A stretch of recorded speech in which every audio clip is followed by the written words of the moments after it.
Hello, welcome to as told by Sinjini. আশা করছি তোমরা সবাই ভালো আছো, আমিও খুব ভালো আছি। এসে গেছি একটা মিনি ভ্লগ নিয়ে। 9th অগস্ট 2026 সানডে, পুরীতে দ্বিতীয় দিন। আমরা স্নান সেরে রেডি হয়ে সকাল 6টা নাগাদ পৌঁছে গেছিলাম জগন্নাথ মন্দিরে পুজো দিতে। প্রচণ্ড ভিড় থাকা সত্ত্বেও একেবারে সামনে থেকেই জগন্নাথ, বলরাম ও সুভদ্রা ঠাকুরের দর্শন পাওয়ার সৌভাগ্য হয়েছিল আমাদের। মন্দিরে পৌঁছে খানিকক্ষণ অপেক্ষা করতে হয়েছিল, কারণ তখন আরতি চলছিল। গান বাজনা করে ঠাকুরদেরকে ঘুম থেকে তোলা হচ্ছিল। পুজো দিয়ে 8টা সাড়ে 8টার মধ্যে আমরা হোটেল ফিরে আসি অ্যান্ড ব্রেকফাস্ট করি লুচি আর ঘুগনি আলুর একটা তরকারি।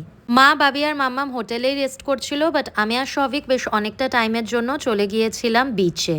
সমুদ্রে স্নান করার সাহস জানো তো আমার এখনো পর্যন্ত কোনোদিনও হয়নি, বাট পুরী এসেছি আর সমুদ্রের জলে পা ভেজাবো না তা কি করে হয় বলো। খুব খুব খুব মজা করলাম সমুদ্রে।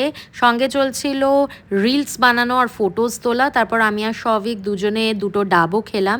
সমুদ্রের ধারে সেই ডাবের স্বাদটাই যেন আলাদা। এবারের পুরীর ট্রিপে ব্রেকফাস্ট, লাঞ্চ অ্যান্ড ডিনার আমরা বঙ্গলক্ষ্মী হোটেলেই করেছিলাম। ওদের খাবার দাবার কিন্তু ভীষণ টেস্টি। মা আর মাম্মাম নিরামিষ খেয়েছিল, আর ওদের দুজনের জন্য কিন্তু ওরা পেঁয়াজ রসুন ছাড়া আলাদা করে রান্নাও করে দিয়েছিল। সন্ধেবেলা আমরা চলে গিয়েছিলাম পুরীর রাম মন্দির দর্শন করতে, যেটা হোটেল সোনার বাংলার একদম পাশেই লোকেটেড। দেন আমরা আবার চলে এসেছিলাম স্বর্গদ্বার মার্কেটে টুকটাক কেনাকাটা করতে। নেক্সট ডে আমাদের একটা জায়গায় যাওয়ার কথা ছিল, বাট প্রচণ্ড বৃষ্টি হওয়ার কারণে আমরা হোটেলেই আটকে পড়েছিলাম। এনিওয়ে, পুরী আমাদের বাঙালিদের জন্য খুবই প্রিয় একটা জায়গা, আর আমি আমার ফ্যামিলির সাথে ভীষণ এনজয় করেছি।